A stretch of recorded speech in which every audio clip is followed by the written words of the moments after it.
शुरुआत है।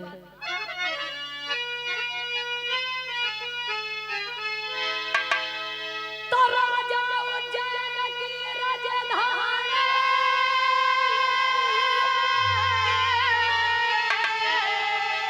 अरे घर में रहला दोनों प्राणी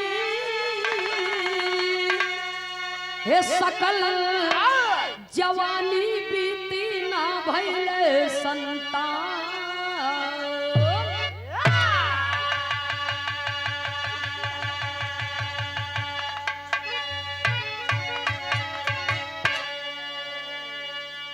समय बड़ी निर्दयी और बेरहम होती है, किसी को छोड़ती नहीं है। समय से पहले भाग्य से ज्यादा किसी को कुछ मिलता। जो हमारे भाग्य में है वो भाग कर मेरे पास आएगा, जो नहीं है वो आ करके भी भाग जाएगा।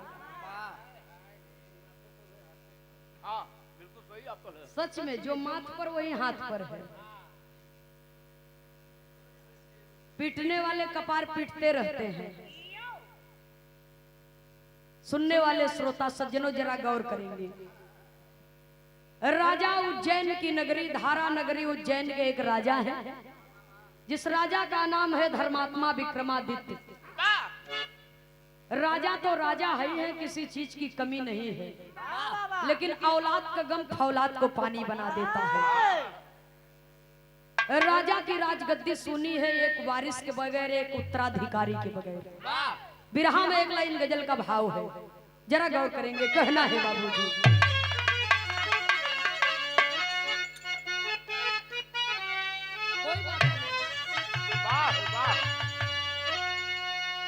इसका ओरिजिनल भाव है, मेरे दर्द दिल की दवा क्या करोगे, बड़े बेवफा हो वफा क्या। हमारे इलाहाबाद की धरती से स्वर्गीय लालजी लहरी यादव लहरी उस्ताद गाया करते थे। कैसे गावे मास्टर साहब? अरे नया ना बुरा है,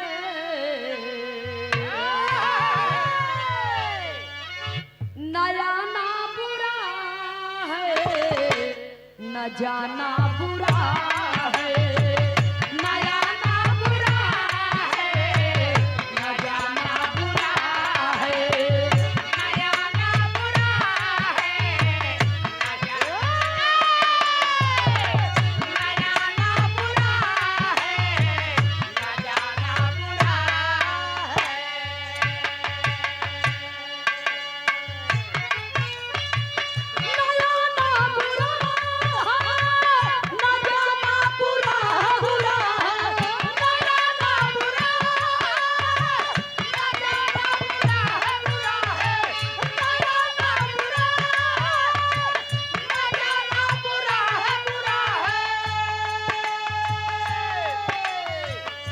आने जाने में कोई बुराई नहीं है, कहीं भी आप आ सकते हैं जा सकते हैं। बुराई किस चीज में है? मगर सोचता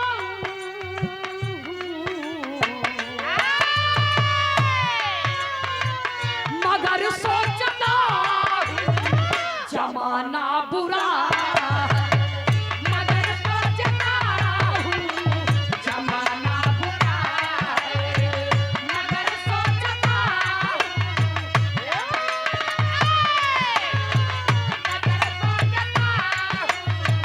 जमाना बुरा है।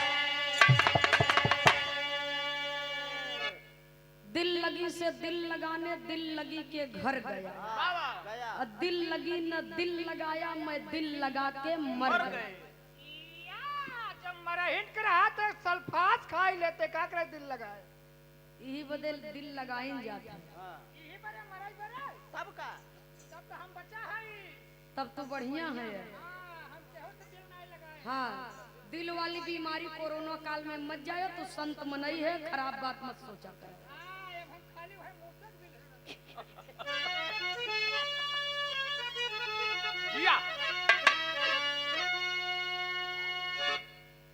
सुनने वाले बाबूजी, आना बुरा है न जाना बुरा है, मगर सोचता हूँ जमाना आने जाने में कोई बुराई नहीं है, कहीं भी आप आ सकते हैं जा सकते हैं, लेकिन मगर सोचता हूँ जमाना बुरा है।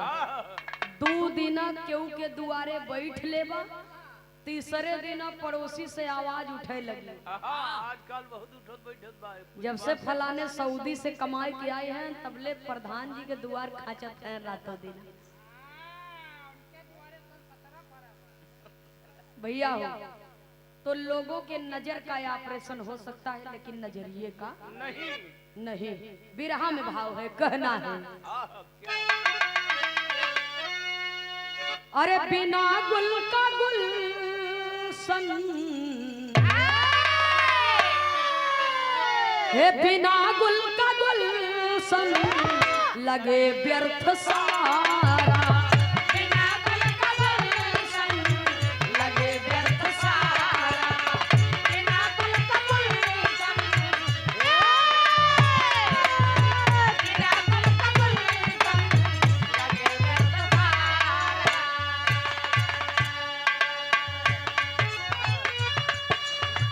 बिना गुल का गुलशन लगे व्यर्थ सारा, सारा।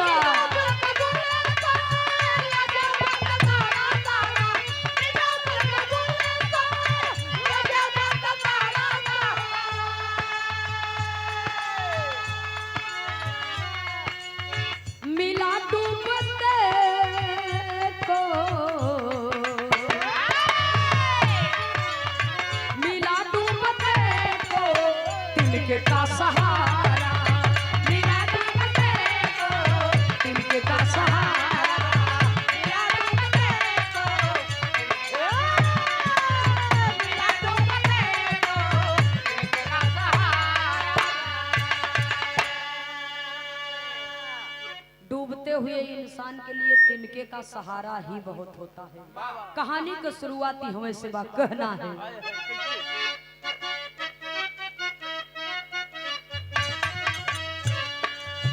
हकीकत दर्द भरी कहानी मैं सुनाती हूँ, खास उज्जैन की एक बात मैं बताती हूँ। गोद में रानी जी के नाही ललनवा भइले, विचार निर्भय एक दिन अपने मन कइले,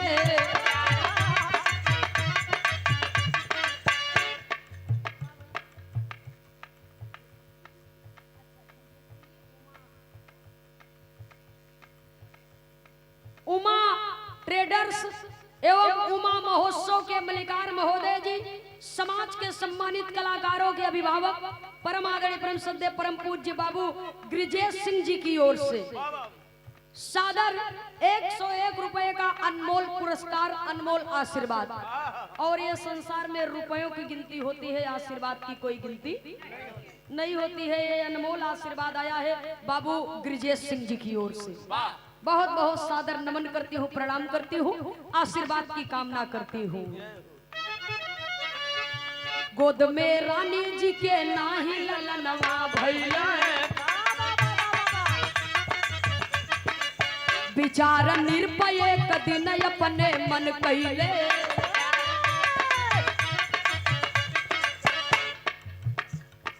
भैया हो राजा उज्जैन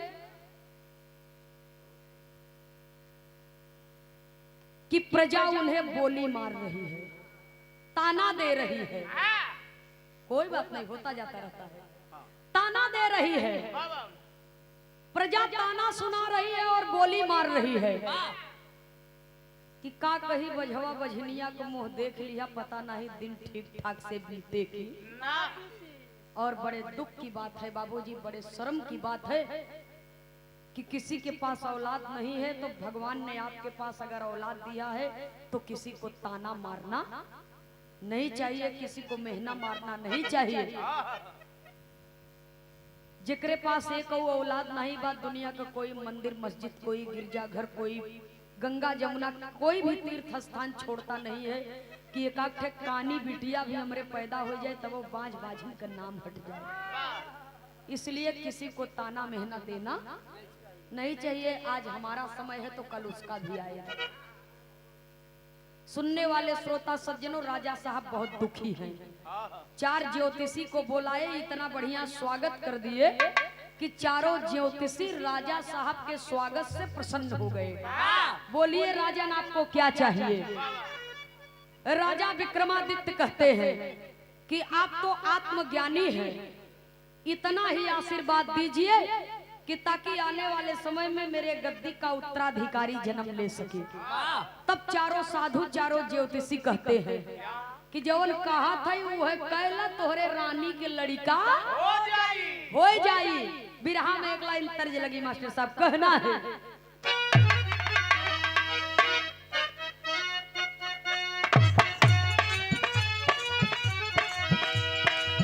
बुंदेलखंडी गीत है। बुंदेलखंड में इसे अक्सर गाया जाता है।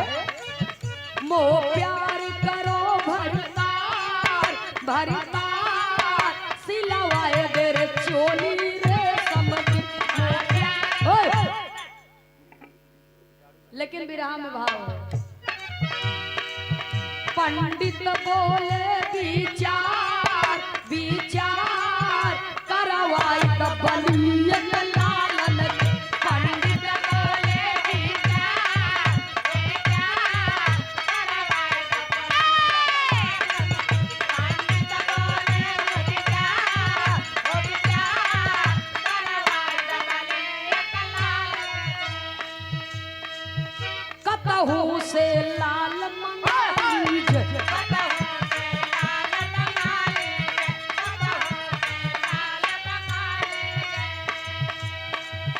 अपने कर बलि चढ़ा दीजिए, अपने कर बलि चढ़ा दीजिए।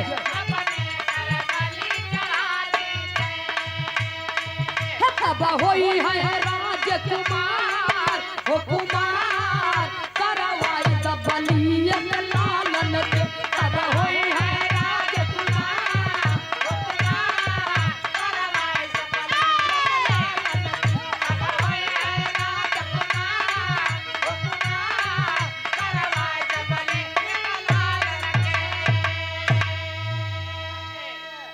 चारों साधु कहाँ? ए राजा साहब, कत्तो से एक ठे लड़का मंगाए ला, वही लड़कवा के गर्दन काट के अपने हाथे से अपने दरबार में होकर बलि चढ़ाए दे, और तब जाकर के आपकी रानी की सोनी गोद भर जाएगी, आपका उत्तराधिकारी जन्म लेगा। राजा साहब कहाँ? अरे महाराज, एक लड़का के तो बतिया छोड़ना, कहो तो 2-4 ठे मंगाए दे। जब ये इतना बात सुने बाबूजी, चारों ज्योतिषी कहे ना ना राजा, ऐसन गलती कभी मत करिएगा। केहू के लड़का ली आया बलि देवे बदे, तो ओकरे मतारी बाप के राजी से और ओकर भरपूर कीमत चुकाए के। मत कोई के लड़का जबरदस्ती ली आया, और न तो चोराए के, और न तो मुफ्त में ली आया। अगर चोरी के लिए हुआ, जबरदस्ती लिए हुआ, मुफ्त में लिए हुआ, तो तोहार बलि दिहल सफल ना होई। इतना बात कह करके चारों ज्योतिषी चल दिए। इधर राजा साहब अपने सिपाहियों को आदेश दे दिए, जाकर के एक ऐसे ही बच्चे को खोज करके आप ले आइए। बिरहा में एक लाइन तर्ज लगी मास्टर साहब, कहना है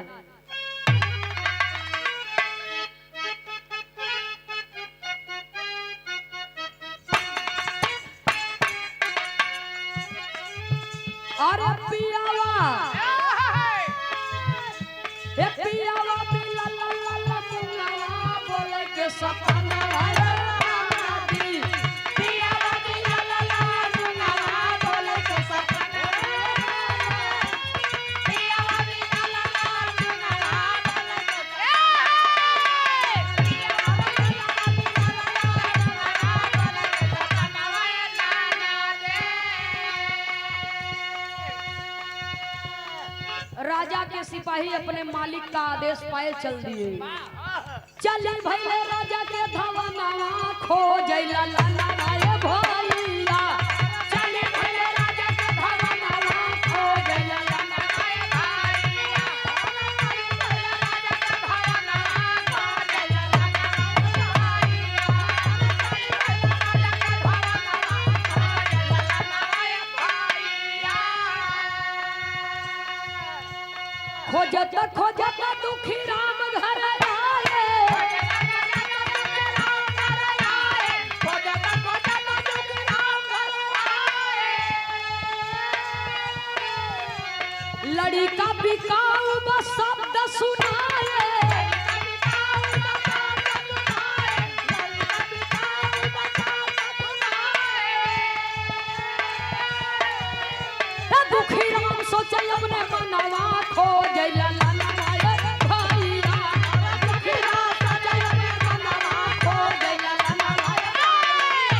जे करे घरे जात हन कि अपन लड़का दे द, बदले में जवन धन चाह तवन लैला।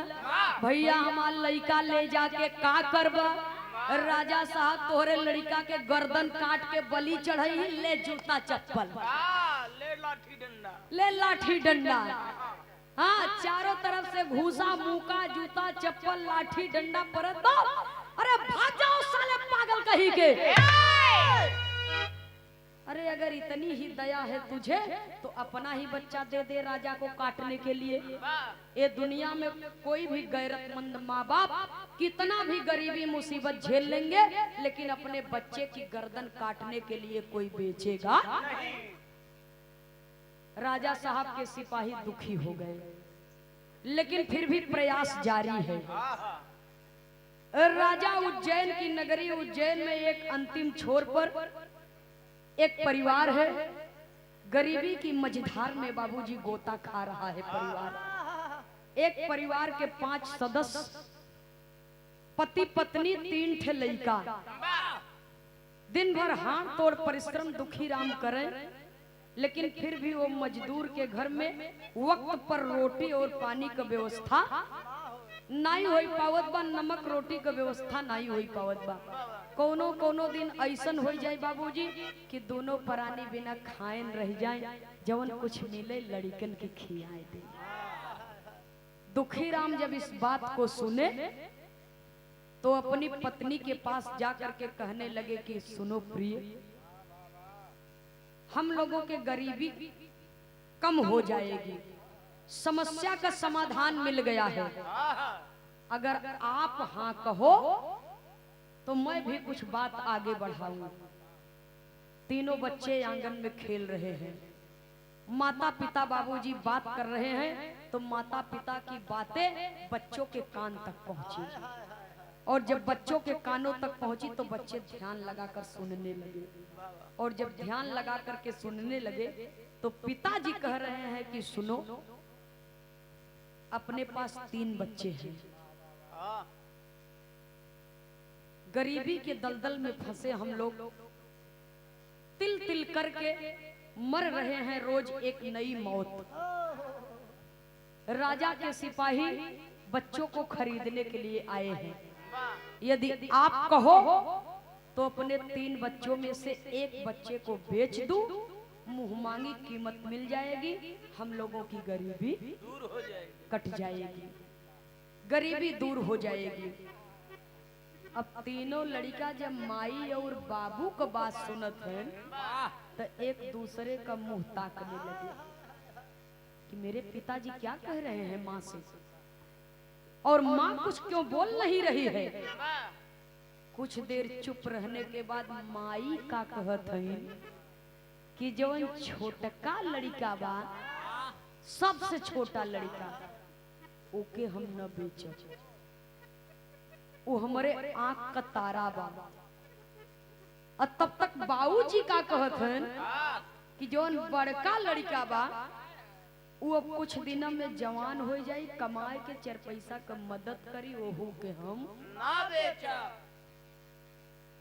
बड़का लड़का के बाबू बोल दिहन, छोटका लड़का बदे माई, बच के मझिला लड़का,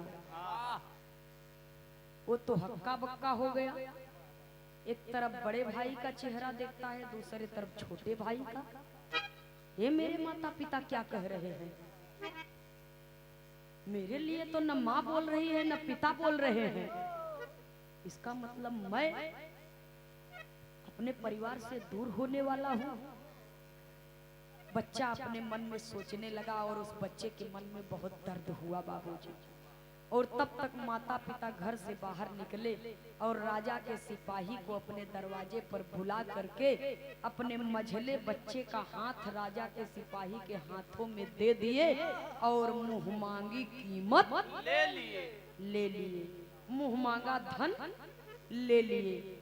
और जब राजा का सिपाही वो लड़कवा के लेके चले लगे तब उस बच्चे से दर्द बर्दाश्त नहीं हुआ, दर्द बर्दाश्त नहीं हुआ और राजा के सिपाहियों के हाथ से अपना हाथ छुड़ा लिया।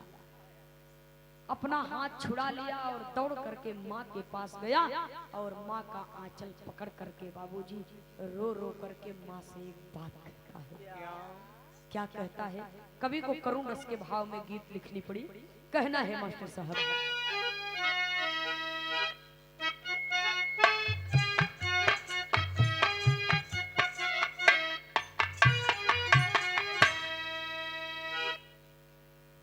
अरे रोई रोई लालनवा बोला माता समनवा हो, रोई रोई लालनवा बोला माता समनवा हो, काहे के दिहालू बिसार हो, रोई रोई लालनवा बोला माता समनवा हो, काहे के दिहालू बिसार।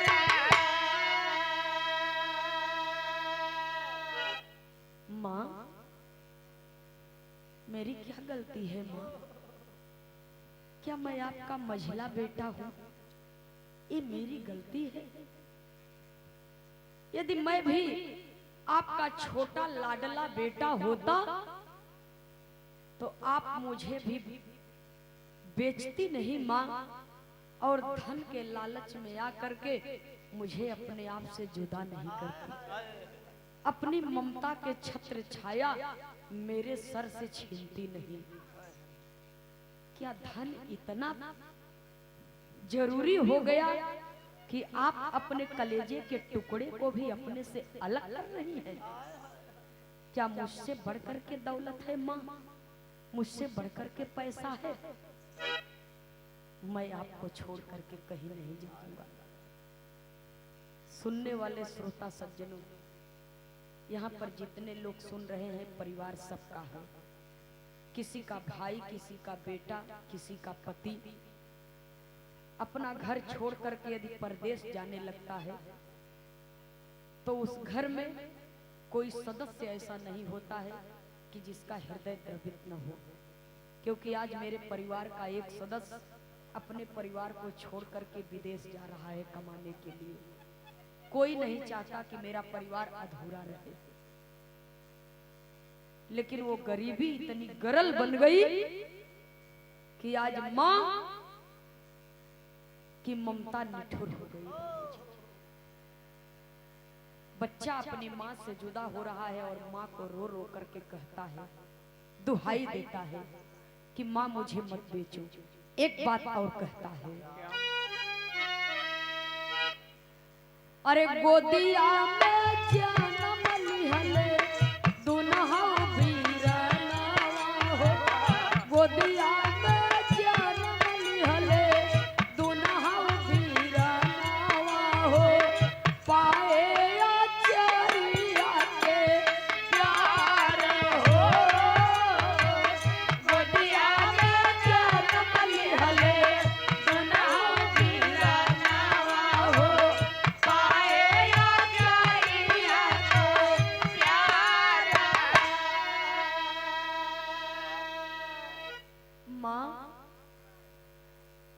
जिस आंचल के छत्र छाया तले बड़े भाई का लालन पालन हुआ है, जिस आंचल के छत्र छाया तले छोटे भाई का लालन पालन हुआ है, उसी आंचल के छांव में मेरा भी लालन पालन हुआ है। माँ, मुझसे कौन सी ऐसी भूल हो गई? मुझे मत बेचो माँ।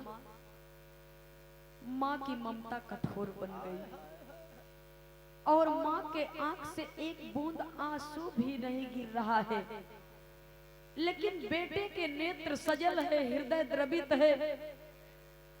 करुण वेदना लिए, दिल में दर्द लिए अपने पिताजी के पास जाता है और पिताजी का पांव पकड़ करके झूल गया कि पिताजी आप ही कुछ बोलिए ना, अगर बड़े भैया आपको कमा करके देंगे तो मैं भी आपको कमा करके दूंगा।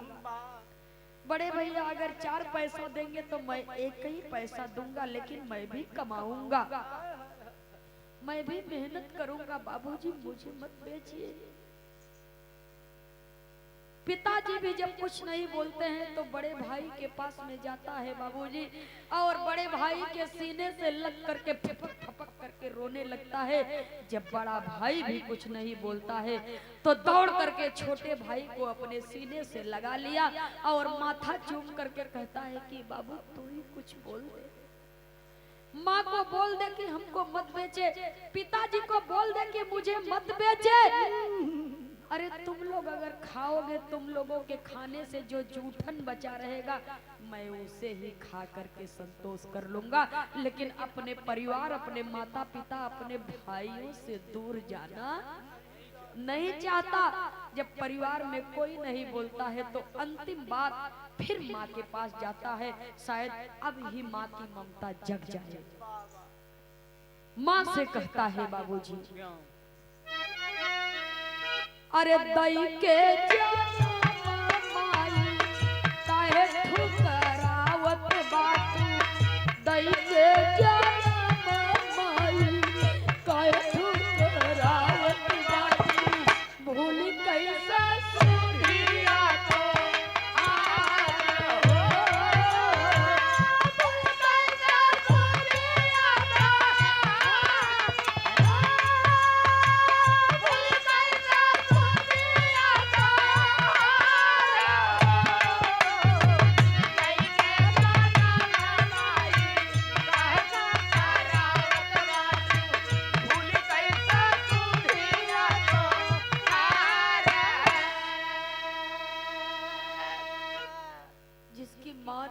सुधिया तो में उस संतान से कोई पूछे कि तुम्हारी माँ इस संसार में नहीं है क्या, तुम जिंदगी की तमाम दौलत खर्च करके अपनी जन्मदायिनी माँ की ममता खरीद सकते हो? वो औलाद जिंदगी में बहुत नाम करेगा, बहुत पैसा कमाएगा, लेकिन माँ की ममता इस संसार में नहीं खरीद सकता। यदि अपनी माँ इस दुनिया में नहीं है तो संसार से किसी से भी माँ की ममता नहीं मिलेगी बाबूजी। लेकिन धन्य रे समय, जिसको जब चाहे रुला दे, जिसे जब चाहे हंसा दे। अंत में वो बेटा निराश हो गया, समझ गया कि अब इस परिवार में मेरा कोई नहीं, इस परिवार से मेरा दाना पानी उठ गया और इस परिवार से मेरा जन्मों का नाता टूट गया। रोता है, बिलखता है, लेकिन उसकी बातें जब कोई सुनता नहीं है तो राजा के सिपाही उसकी कलाई पकड़े और ले करके चल दिए। जब ले करके चल दिए तो हाथ जोड़ करके राजा के सिपाहियों से कहता है कि भैया मैंने आप सबका क्या बिगाड़ा है? अरे थोड़ा सा लालच धन का दे करके मुझे मेरे परिवार से अलग करने के लिए क्यों आ गए? जरा सोचिए अपने दिल पर हाथ रख करके कि आपका औलाद आपसे जुदा होगा तो आपको कैसा महसूस होगा। मैं खाऊं ना खाऊं, मर जाऊं भोजन के बगैर, लेकिन आप इतना धन लेकर के मेरे पास आए और मुझे मेरे परिवार से एक क्षण में वर्षों का प्रेम भुला दिया। राजा के सिपाही उस बच्चे को कहते हैं कि बेटा निराश मत हो, मेरी बात सुनो, शायद मेरा जवाब सुन करके तेरे हृदय को संतुष्टि मिले। तो राजा के सिपाही उस bच्चे से कहते क्या है? कवि को विरह शैली में टेरी के भाव में लिखना पड़ा।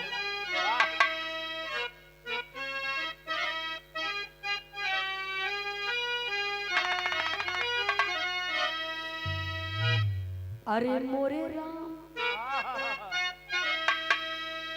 अरे कर्म की रेखा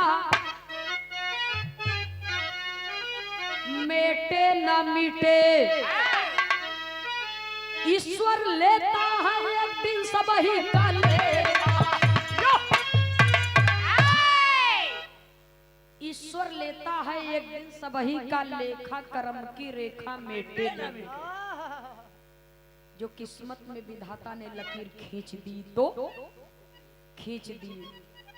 वक्त अपने हाथों में तराजू लेकर के आता है तो सारी अच्छाई और बुराई को एक ही साथ में तौल करके रख देता है। सुनने वाले श्रोता सज्जनों, राजा साहब के सिपाही कहते हैं कि बेटे तुम निराश मत हो, तुम्हारे माता पिता के साथ में तुम्हारी जिंदगी इतने ही दिन तक थी, अब तुम्हारे जीवन का शेष दिन कहीं और है। इतना कह करके राजा के सिपाही उस बच्चे को लेकर के चल दिए। उस मासूम को क्या पता कि ये लोग मुझे लेकर के जा रहे हैं, अब शेष क्या, अब तो कुछ विशेष बचेगा ही नहीं मेरे जीवन में। कवि को संकेत करना पड़ा, कहना है अरे लई के चली भय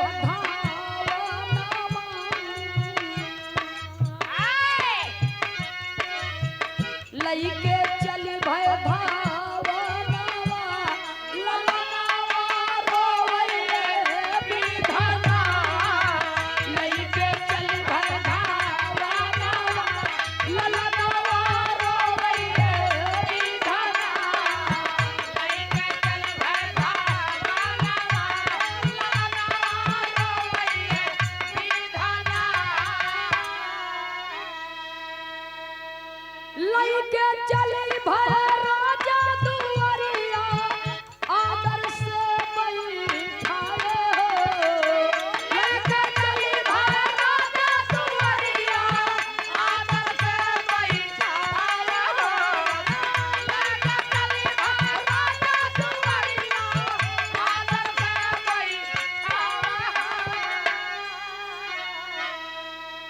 अरे करवाई आसनवा ललनवा रोए विधाना। गाना करीब में है, सुनने वाले श्रोता सज्जनों। उस बच्चे को राजा के सिपाही राजा के दरबार में लेकर के पहुंचे। राजा साहब के आदेशानुसार उस बच्चे को गंगा जल से स्नान कराया गया, नया वस्त्र पहनाया गया और तमाम खाने की चीज, फल फ्रूट, भोजन, तमाम चीज बाबूजी उस बच्चे के सामने रख दिया गया। जैसे आप लोग बिरहा सुन रहे हैं, इसी प्रकार से राजा साहब का दरबार खचाखच भरा हुआ है। बच्चा बीचों बीच दरबार के और राजा साहब सिंहासन पर विराजमान। राजा साहब कहते हैं कि ये बेटा, जो कुछ खाना हो खा लो, किसी से मिलना हो तो मिल लो, क्योंकि ये तुम्हारे जीवन का अंतिम दिन है। तब तो लड़का तनी सब पकान सहम गया कि अब मेरे जीवन के साथ में कौन सी अनहोनी होने वाली है। एक अनहोनी तो हो चुकी, मेरे माता पिता ने तो मुझे बेच दिया धन के लालच में। ये राजा साहब क्या बोल रहे हैं? सरकार, मैं आपकी बात को समझ नहीं पाया, आप कहना क्या चाहते हैं? कह तुम्हारे माता पिता ने धन लेकर के तुम्हें बेचा है? हाँ बेचा है। क्यों बेचा है ये तुमको नहीं बताया? अब तो मैं आपके दरबार में खड़ा हूं, आप ही बता दीजिए। तब राजा साहब कहते हैं कि मैं तुम्हारी गर्दन काट करके अपने इन्हीं हाथों से इसी दरबार में बलि चढ़ाऊंगा और तब जाकर के मेरे रानी साहिबा की सोनी गोद भरेगी, मेरे गद्दी का उत्तराधिकारी जन्म लेगा। और ये नियम होता है कि मरने से पहले इंसान की अंतिम इच्छा पूछी जाती है। तो तू भी बता दे तेरी अंतिम इच्छा क्या है? लड़कवा कहत बा, ए सरकार, ना हम खाबे करब, ना कुछ केहू से कहबे करब, ना केहू से बोलबे करब, ना केहू से मिलबे करब। राजा साहब कहा तो फिर तेरी अंतिम इच्छा क्या है? तब लड़का कहा बा, पूरा करबा? कहे हाँ। कहे पूरा करबा? कहे हाँ। कहे पूरा करबा? कहे हाँ। जिंदगी छोड़ के कुछ भी मांगो, पूरा कर दूंगा, मेरा वचन है। त्रिबाचा बंधा लिया। अब भरे दरबार में उ लइका अपन अंतिम इच्छा बतावे जात बा। राजा साहब के दरबार में बतावे का जात बा। अरे लड़का चट से पूरी चार लगाई राजा द्वारे पर, औ कहाई निरप से आवत तो है बताई राजा द्वारे पर। अरे तीन पूरी लतावा से दिहाली मिटाई हो, चौथी पूरी साफ सुरक्षित लिहाली बचाई हो। अरे कहाँ निर्बसया पैदई मिटाई राजा द्वारे पे, ऐसी के ऊपर दीजिए बलि चढ़ाई राजा द्वारे पे। ए राजा साहब, 4 कूरी मिट्टी के छोटा छोटा लगाया, 3 कूरी मिटाई दी, चौथ की कूरी साफ सुरक्षित राजा साहब से कही है यावा चौथ की कुरिया मिटाए दा, चौथी कुरी मिट जाई तो यही के ऊपर हमार गर्दन काट के बलि चढ़ाए दी है, यही मेरी अंतिम इच्छा है। राजा साहब चले वो चौथी कुरी मिटाने के लिए। आल्हा के लाइन में कहना है,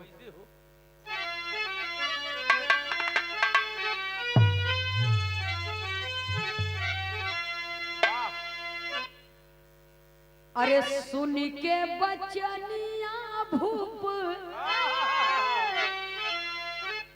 कुरिया मिटावे चलल, मिटी नाही कुरी पूछे लाल से तिखारी, कवने करनावा कुरी मिटल नाही हमसे बचवा। सुन के बचन लाला बोला देही बारी। राजा साहब पूरे बलपूर्वक अपने शरीर के पूरा जोर लगाए के बलपूर्वक वो कुरी के मिटावे के प्रयास करत है, कभी हाथ से कभी लाश से, लेकिन वो कुरी टस से मस। राजा साहब एकदम पसीने से तरबतर हो गए, वज्र हो गई। जब वो अपने दरे से तन को हिलता डोलत नहीं बा, जब राजा साहब हार गए, उस कुरी को नहीं मिटा पाए, तब उस बच्चे से कहते हैं कि ऐ बेटा, 3 कुरी तो तुमने मिटा दिया, ये चौथी कुरी हमसे क्यों नहीं मिट रही है। तब लड़कवा ठहाका लगाए कि हंसत बा, भरे दरबार में कहत का बा, 3 कुरिया मिटावा 3 लोकवई में राजा, चौथी कुरी करम करे खबरिया रे, जब तक मिटाई नहीं करम माली रे खवाया राजा, तब तक न गोदिया में होई हई हो तुम्हारी। ए राजा साहब, कहाँ भटक रहे हैं मोह माया के जाल में। अरे ये चौथी कुरी न मिटने का सीधा सीधा मतलब है कि आप मेरी अंतिम इच्छा को पूरा करने में असफल हैं, और जब मेरी अंतिम इच्छा नहीं पूरा कर सकते तो मुझे मारने वाले आप कौन होते हैं।